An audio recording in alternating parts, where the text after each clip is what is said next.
Accucare Physical Therapy and Sports Medicine in Brick, New Jersey offers a state-of-the-art facility with all the best and current treatments. With athletic trainers, massage therapists, and doctors of physical therapy, Accucare has everything you need to stay healthy and perform at the highest level.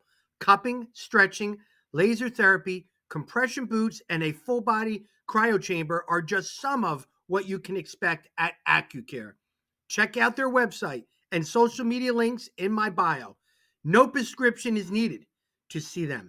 So call them today and start feeling and performing at your best. Again, thank you to Accucare for sponsoring the Shore Football Report.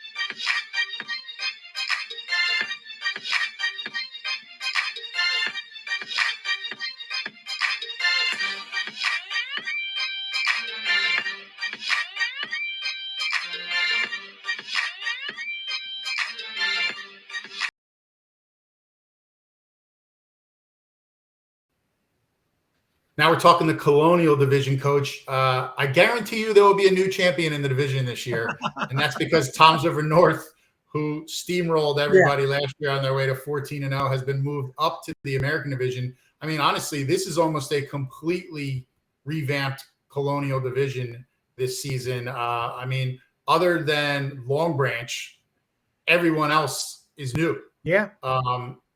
Toms River North, Middletown North, Lacey, Southern, and Central, all out of the division. Now, Colts Neck, Long Branch, Manalapan, Point Borough, Raritan, Red Bank. So on paper, to me, this looks like a very competitive division. A lot of the traditionally good Shore Conference programs, teams that are in the playoffs, teams that are up and coming that felt like they were right on the verge last year, had some nice wins, now could maybe really break through in this division. I mean, when you just look at those teams just on paper, what do you see as some of the, bigger games or teams to watch in this division? Well, there's a couple teams I'm excited about. I mean, let's say you got Shane Fallon at Red Bank. He's got those guys playing at a high level. They have 7 starters back on 8 on defense, and their JV team was undefeated, and freshmen were 5-3. So he's getting a lot of players that are used to winning back. And they were right in some other games last year. I mean, they lost to Ocean like in the final seconds. Like they did a really nice job in their regional crossover tournament at the end. And but they were right there through a couple breakthrough wins. So I think the feeling, the consensus is they're going to make a leap forward this year. Yeah. This is when it starts to pay dividends of like, all right, Shane's been there 3 years now. These are kids that have come up through the program from when they were young. And now it's time to take that next step and be a playoff. And Colts Neck. I mean, they are loaded with star power. In our all-star teams, a lot of those guys are back. He's got 16, 9 on offense, 7 on D back. Their sub-varsity teams weren't as successful. So it's like win now. It's win now. And he's got a loaded team, a veteran team. They're going to play good defense. And of course, Chris Scully is a dude to watch out for. And then you have Point Borough's got a chip on their shoulder. They went undefeated right through, and then they lost in the state semis. And maybe they were looking ahead a little bit. I don't know, but I do know that the intensity in this offseason has increased. Remembering what it was like 2 years ago, they lost a lot, but they're excited about their underclassmen. 7-1 in JV, 6-2 in freshman. Dylan Reitmeyer, who got hurt midseason, was the best player on the field defensively. He's a sophomore. They're going to have a chip on their shoulder, so they're going to be playing at a high level too. And then Manalapan, this might be the year that Coach Dom Lepore wins those close games. They played close last year, but their offense wasn't scoring as many. We know they're good at special teams. 7-6 starters on offense and defense, and their JV was 6-1, and freshmen are 7-2. I keep saying 6 and 7 starters. everybody's got guys back, Scott. It really does. But the team that's going to be hit a little bit, Raritan, losing. I want to see how they bounce back. Losing the way they did that last game, and losing a lot of the guys like Falzone, Calicari, Coleman. It's going to be. I mean, Falzone and Caracari was like the bulk of their production offensively. I mean, Yeah. Morgan Goldsberry's back at quarterback. Yeah, Falzone led all short conference running backs in rushing. I mean, he was the workhorse of that, the centerpiece of that offense.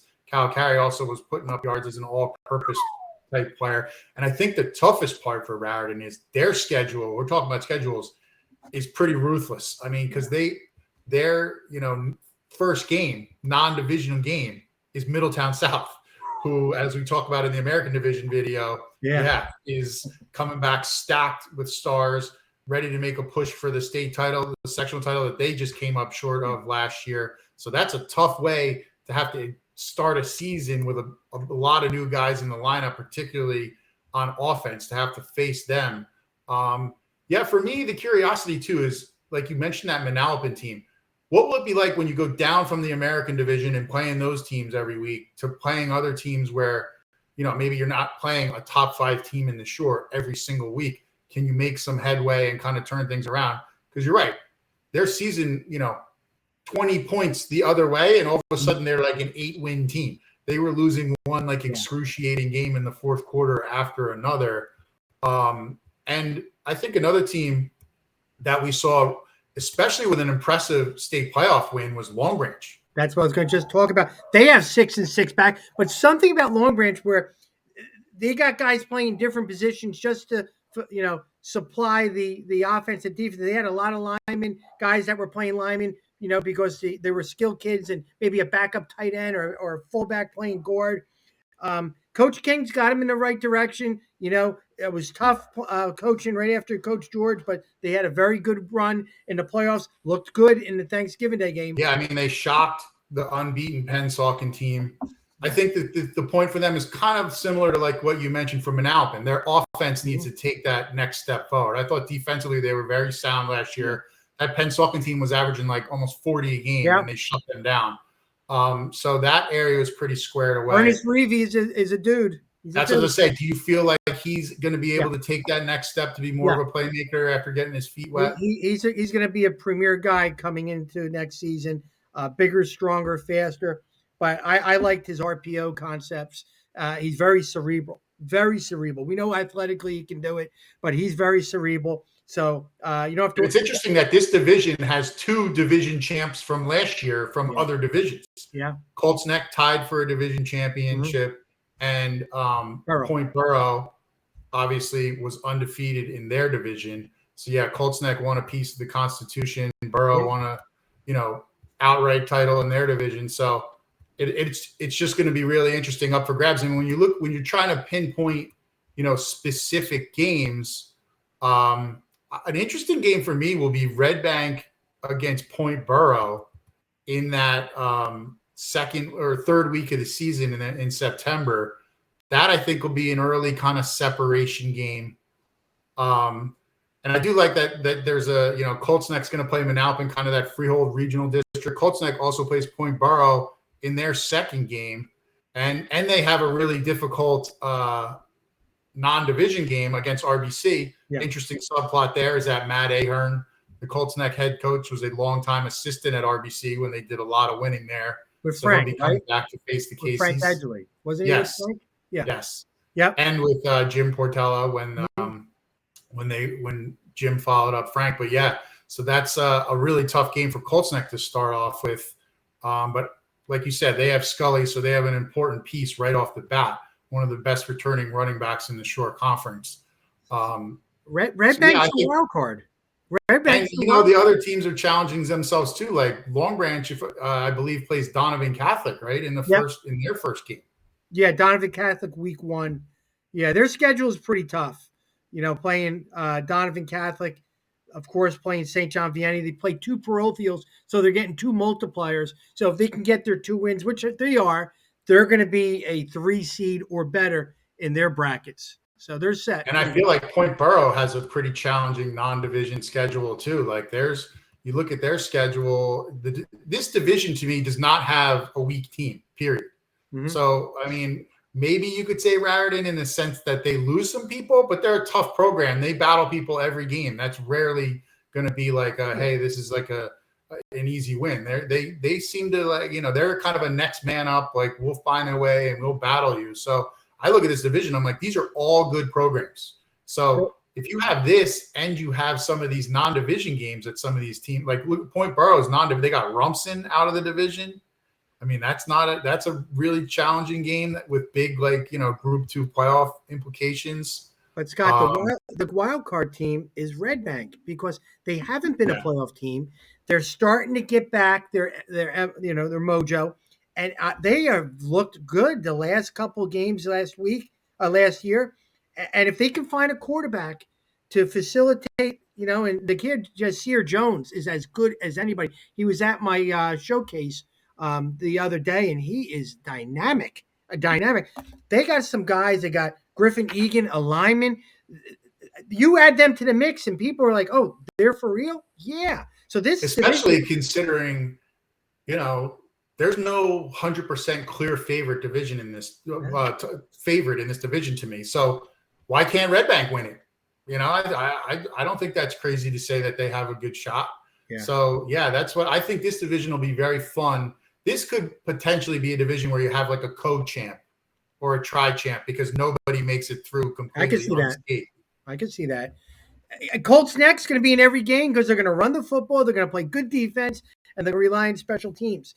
There isn't any offense here. Well, look, Red Bank wants to speed up the game and do all that stuff, but I mean, they're all kind of complement each other, the schemes of each other. They all play good defense. They're all, it's just an interesting matchups. I think so. Point Borough doing what they do is always going to be different, but I couldn't pick the order of this at all. Yeah, that's what I'm saying. This would definitely be one that I'd need to see some scrimmages. You need to see how everybody looks. Is everyone healthy before you even give it a shot? And even then, I think it's going to be really tough. And the transfer rule. Is everybody in place? Good. Yeah, that's what I'm saying. That's why I never want to make any predictions in January because you're like, who is going to be on whose roster by the time this season actually starts? But no, on paper, I think this is an exciting division, though. This is another one where I don't think there's ever like a bad game. Like if it's a divisional game between any of the teams in this division, it's probably a good football game between a program with a great tradition. So I think they did a nice job in putting this division together. They did. Guys, I hope you enjoy looking at the summary once we get off of the Colonial division of little fun and facts about each program and also star power, what players are coming back that made the Shore Football Reports multi all-star teams. I hope you enjoy. We can't wait for the 2023 season.